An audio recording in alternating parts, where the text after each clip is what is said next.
Alors que Antonio Cairoli va prendre un tour maintenant à Jordi Tixier. Ne vous trompez pas pour autant, Jordi Tixier il pointe toujours à la 7e place, si ma mémoire est bonne, Livien, de ce classement. On va attendre l'autre écran. À la 9e place, pardon, du MX2. Et à la 24e place Scratch. Dylan Ferrandis à 10e en MX2.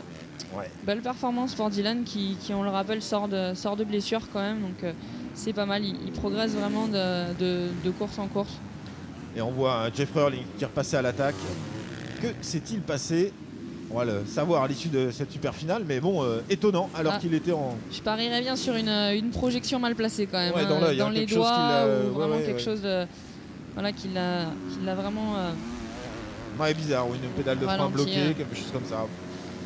En tout cas, il a repris son rythme, le leader du MX2, alors que Gauthier Paulin maintenant qui se retrouve...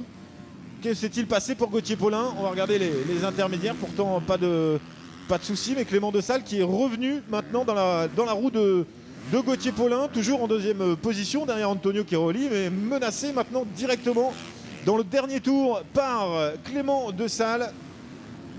Que s'est-il passé? Finalement, il souffre pas tant que ça de la chaleur, parce qu'il s'en passe des choses dans ce dernier tour. Exactement. Alors, la seule frustration, c'est de ne pas savoir ce qui est arrivé pour l'instant à Gauthier Paulin.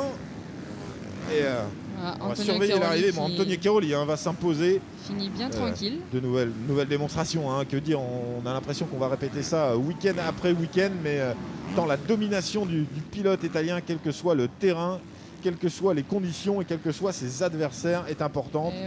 Et voilà, Antonio Il Maestro Cairoli, vainqueur de cette super finale ici